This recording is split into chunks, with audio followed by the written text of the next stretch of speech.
Hi, and welcome to our virtual presentation of a pre-concert talk that we usually do live in person from the Modern. My name is Gary Levinson. I'm the Artistic Director of the Chamber Music Society of Fort Worth, and it gives me enormous pleasure to welcome our dear friend and wonderful annotator musical guide, Laurie Shulman. Welcome, Laurie. Thank you, Gary. I'm delighted to be here. Wish I could be there in person, but I'm greeting you from my home in Charlottesville, Virginia, and I'm glad that Zoom can connect us today. Fantastic to be together with you, even virtually like this. Yes, we are revisiting Dvorak today. We are. This concert is a little different in that it's a 1 hour concert. We have three pieces, the major one, of course, being the piano quintet of Dvorak. And we should kind of just talk about what this music is all about and what the context is, especially why we're revisiting Dvorak in this context when we're kind of all separate and separated, if you will, from each other. I think the most obvious answer is that music really does bring us together, and we have a marvelous grouping of three old favorites today that are curiously linked both in personal and in musical ways. Yes, one of the things that I wanted to do with this program is to kind of get all of our audiences emotionally involved in this music because they're used to doing this live. They're used to coming to a concert, sitting in their comfortable seat, and connecting with the musicians, but unfortunately we can't do it this way. So the nationalism of Dvorak, I think, is really going to be on display, even though you're looking at it through a screen, which is a separation. But let's talk about the order of the program. Let's talk about what comes first.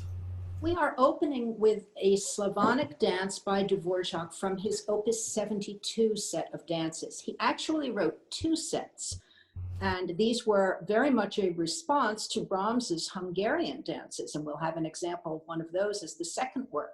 But the curious thing about this programming is that both Dvorak and Brahms wrote their dances originally for one piano, four hands, and I have selected examples for one piano, four hands, because you will hear when Aaron and Gary play a little bit later how marvelously this music lends itself to performance by violin and piano. It is incredible because Dvorak, the pianist, also wrote beautifully for the strings, although I hasten to add, not comfortably for the strings. It sounds very comfortable, but it actually is quite complicated on the instrument. But this slide here just shows you his actual writing and that it was for the four hands, and then he transcribed it for practical reasons for the violin, and it is being performed, I would say, probably equally often on the violin piano arrangement as it is the four hands. And more often still by the full orchestra version. Exactly. Yeah, very popular work. Which is perhaps the most familiar to our audiences. But you'll see from this autograph title page here, he was writing in Czech and his name is spelled Antonín Dvorak. Look what happens when his works get published. Can we move to the next image, please? Here is an arrangement of Dvorak's Slavonic dances on the left for piano, four hands. That would have been the original version published by Fritz Zimrock, who was Brahms' publisher. And on the right, we see it for violin and piano. What we're getting from this is that these things were immediately so popular that the publisher said, oh my gosh, let's arrange them for different combinations of instruments. But also, Antonín Dvorak has been morphed into Anton Dvorak because the Czech-speaking lands were part of the Holy Roman Empire, which was ruled out of Vienna, and everyone was required to speak and write in German. But when Dvorak inscribed this title page, and you can see that on the lower left, he signed with the Czech spelling of his name as Antonín. And he's very much making a statement about Slavic culture and specifically Bohemian and Moravian culture in these dances. As I know, having played in Prague and all over the Czech Republic for so many times, they're incredibly proud people, and I think that they probably wanted to make sure that it's known as the Slavonic dances as opposed to Moravian dances or other dances as well. And I think that this music is just so wonderfully nationalistic. It gives us the flavor of that land, and it lays great for the instrument. I'm really, really looking forward to hearing Aaron play this Slavonic dance. Let's listen to the beginning of Opus 72, number 2 in E minor. We're going to hear it for one piano, four hands.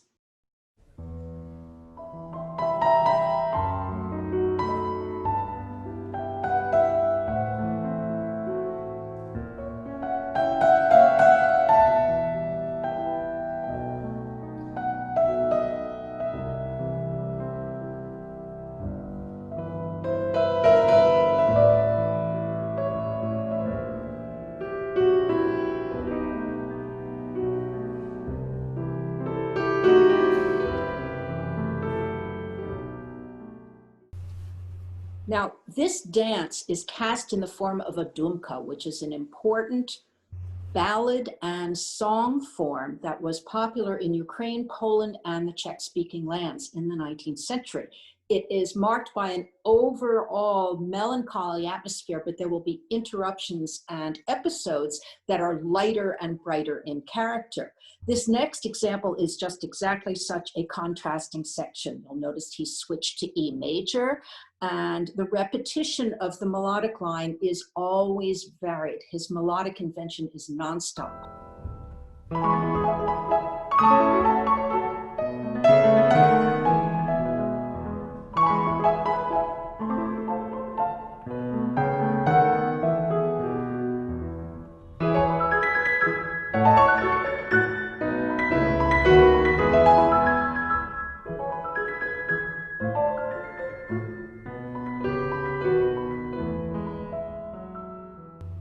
And then a little bit later, we're still in the same Slavonic dance. He gives us another episode, which is this time dance-like. It sounds a little bit like a Polish mazurka.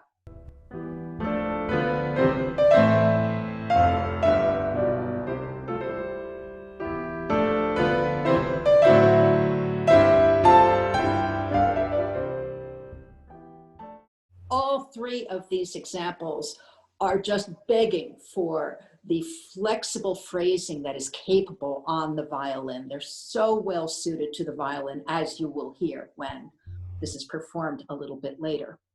Now, moving on to the Brahms Hungarian dances.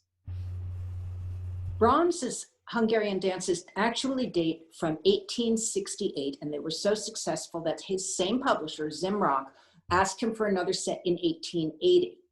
Dvořák's Slavonic dances are from 1878, and then he came out with his second set in the mid-1880s. So they're roughly contemporary, but they're cousins, not siblings, because Brahms, of course, was a different composer, and he was operating with a different vocabulary and a different acquaintance of these Hungarian gypsy-flavored melodies. Dvořák's melodies were all original, and Brahms considered these Hungarian tunes to be adopted children that he was nurturing. And his arrangements put a very Brahmsian cast on them, but it's subtly flavored with Hungarian flavor. Why is this, Gary?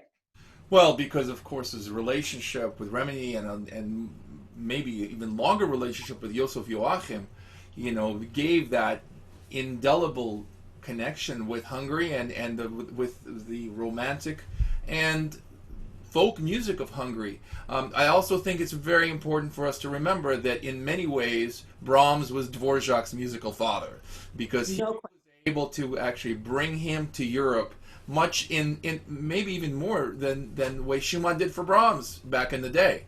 So the reason that I would say that the Hungarian dance is in this program is because I wanted to make that connection between Brahms shepherding Dvořák into the ubiquitous, let's say, repertoire of Europe, and the way Schumann did the same for Brahms some years earlier. Let's listen to the beginning of the one piano, four hands version of the Hungarian dance number 5.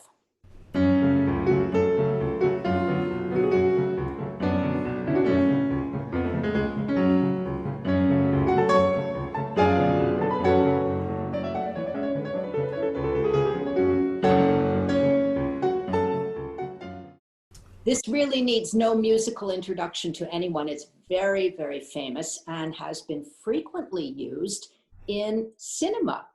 Even in the era before talkies, Charlie Chaplin did a very, very funny scene in The Great Dictator. It's a shaving scene, and we're going to send you the link to that when we're done with this discussion of this afternoon's repertoire. But later, Walt Disney in the early animated films talked about or used the Brahms Hungarian dance number 5 in Three Little Pigs and in the first version of Fantasia in 1940s. So it's very much in the popular canon of the Brahms literature.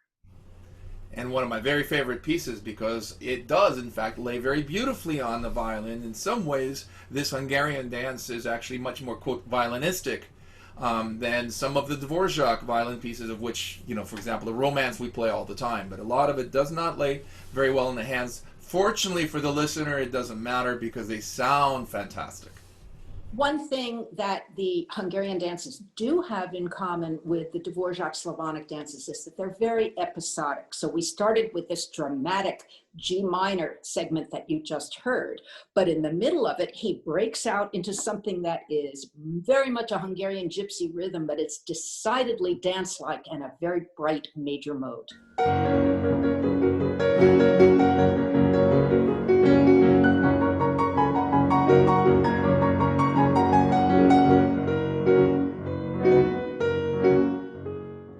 I have to mention that one of the things I'm very proud of and I've always done is this is a Joachim arrangement of this Hungarian dance, which obviously we just talked about their relationship.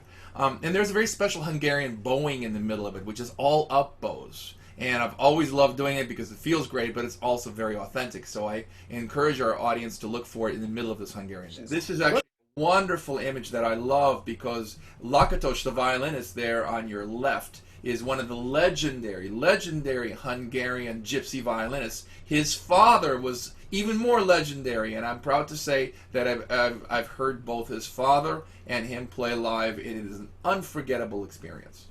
The instrument that looks roughly like it's a small harpsichord of some sort is actually the cymbalom. It's an Hungarian gypsy instrument that is related to the zither.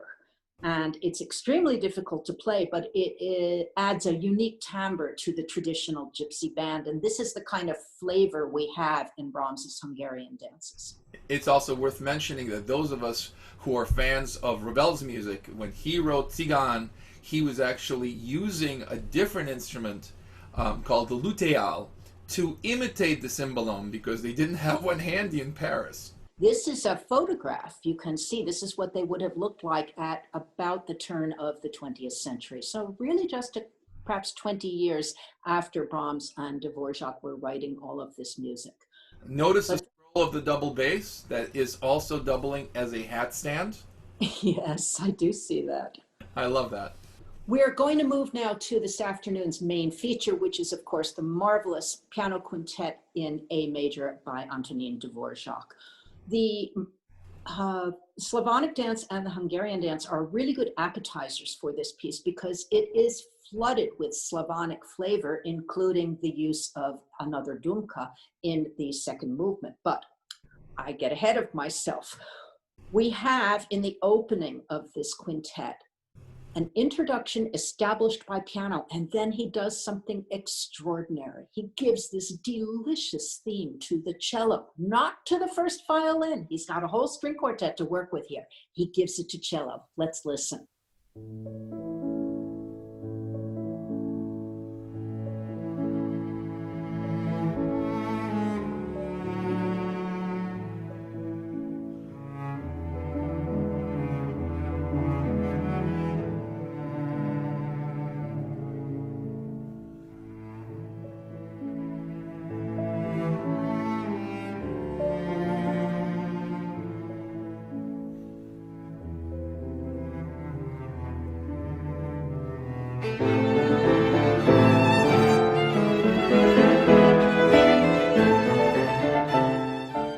Gary, why is this significant?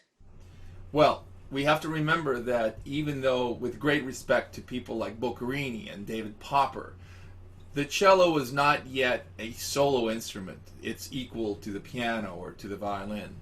And I think that the kind of timbre it establishes here that is so similar to a human voice, really to a tenor or to an alto, it just sets the registration, it sets the mood for what this music is all about. And that music is really, I think, the soul of the Czech people. And it couldn't be a better melody and a more beautiful melody for a perfect instrument like the cello. Another aspect of this music is that even though the quintet is nominally in A major, the shadows of minor mode are never far away, and Dvořák is especially skilled at moving from one to the next. This is a sonata form movement, and traditionally you have a strong first theme and a more lyrical contrasting second theme. He does the reverse in this quintet, and he gives the second theme to the viola. Let's listen.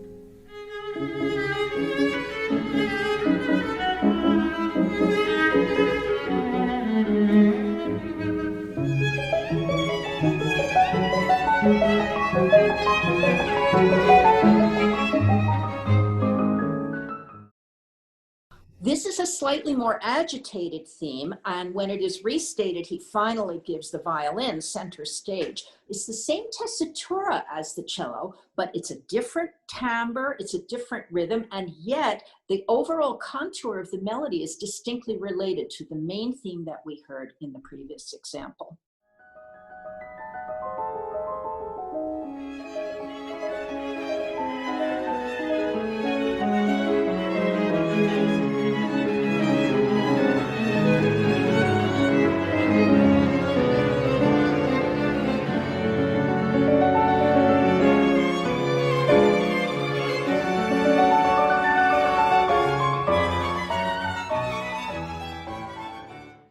Let's listen now to the way Dvorak varies his theme.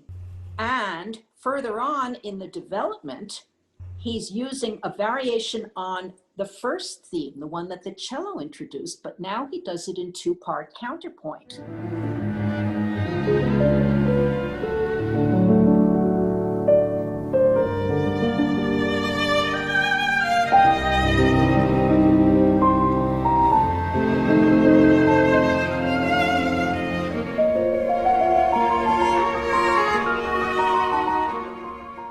He also places it in G minor, which is traditionally a key of tragedy in music. It's much more serious in its foreshadowing at darkness that may happen down the line in some other Dvorak works, but does not really play a major role in the quintet. It's worth mentioning that this is a time in history where chamber music actually went into the bigger room. Take a look at this slide. This is something that Dvorak would have experienced, where no longer does the piano quintet necessarily live in someone's home or castle. Now we have concert halls that, starting with the Musikverein in Vienna, seat over 1,000 people sometimes, and they're getting used to going somewhere that is not a private home and making chamber music and listening to chamber music with many other people. Let's move now to Dvorak's slow movement in the quintet. It is a dumka, and this is a form that he used frequently in his music. As a matter of fact, many of the audience will know that he wrote an entire piano trio consisting of nothing but dumki movements. This particular one conforms freely to the type of contrast that we experienced in the Slavonic dance that we heard a little bit earlier. It starts with viola again, and this is sort of important because Dvorak is making a real point about the importance of viola as an emergent instrument, playing a major role along with the cello and not always being subservient to the violin. Let's listen to the opening of his dumka.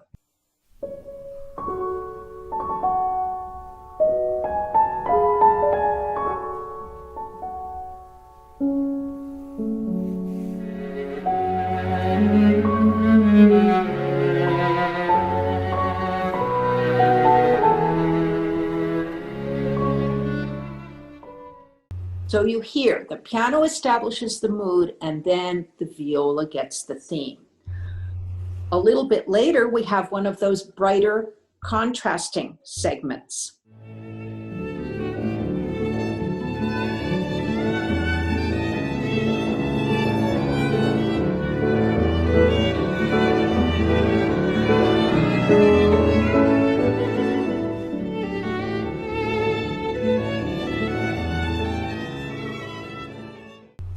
That second theme is particularly rich in polyphony. We have the violin on top, embroidering a counter theme over what the main theme is down below. Dvorak, like Brahms, is a great master of counterpoint.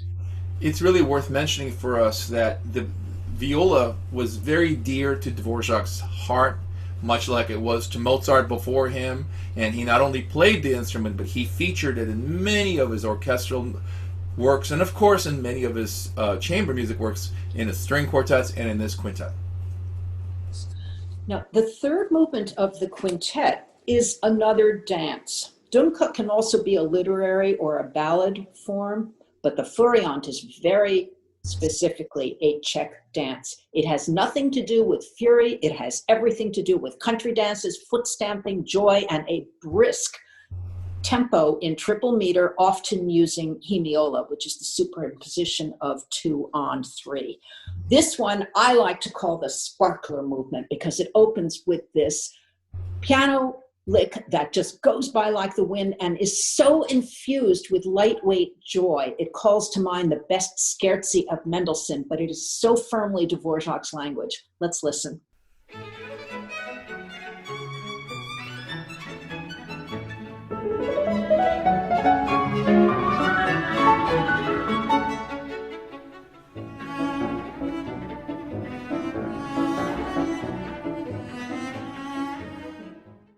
Did you hear how a bumptious second theme moves right in there, immediately giving the cello, again, an important tenor voice with a more lyrical statement in contrast to the sparkler idea? It's another important thematic role, but once again, in a completely different character. I have to mention that in rehearsals, we've made a special mention of the foot stomping that takes place in this kind of a dance. And that's something that we try to point out, especially with the string quartet version. When we play, the opening is actually just string quartet, and you really feel that rustic foot stomping that the Furiant is all about. And a little bit later in the Furiant, Dvořák introduces a folk-like counter theme, then superimposes it with a variation on the piano's sparkler music. Let's listen.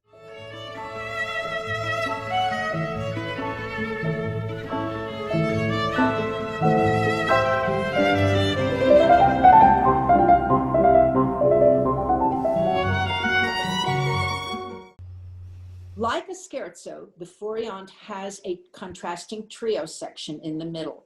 This trio starts like a chorale. It's very relaxed. It's like it's exhaling after the breathless Furiant music, giving the dancers a little bit of a break there.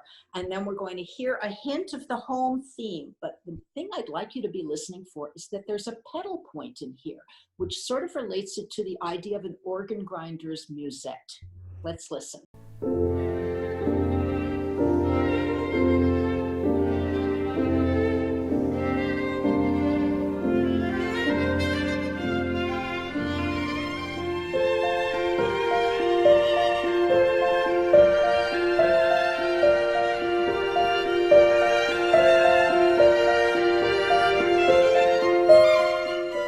Did you hear that echo of the piano music that starts at the beginning? But it's more gentle now. He's changed the character of it again. He's very skilled at doing that. This quintet is just so beautifully balanced from a structural standpoint of view. It's funny because when we were growing up, the truth was that not too many people gave Dvořák the kind of respect that Brahms always got as a great symphonist, as a great architect of music. But this is an exceptional example of the architecture of Dvořák. And once again, we're getting an excellent example of Dvořák as a folk musician in his glorious finale. Gary, would you like to explain to us what happens at the very beginning of the finale? Well, in the very beginning of the finale, again, you look at this slide and it's going to be a dance, but it's not going to be a Furiant.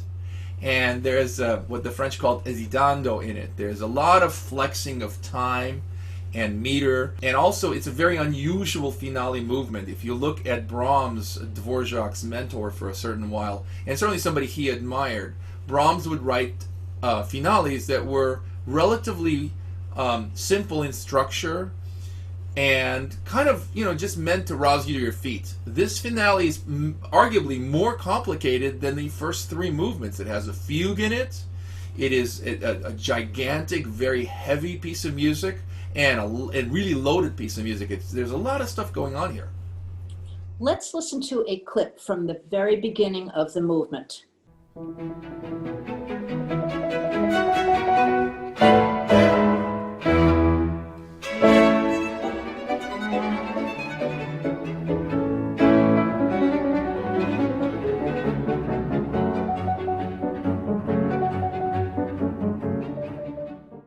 What we have here is the invitation to the dance. A gentleman is asking a lady, may I have this dance? And then they go off into this, once again, bumptious and rollicking type of folk dance. It's very spirited, which is why we chose this image to illustrate the spirit of the finale. And I have one last example that I'd like you to hear. It's taken from the development section of this movement. I want you to be listening for the modulations and the beautiful connections to the opening music of this finale that Dvorak makes. But with his consummate skill, he's weaving it all together and maintaining the forward momentum and the inherent drama as well as beauty of his music.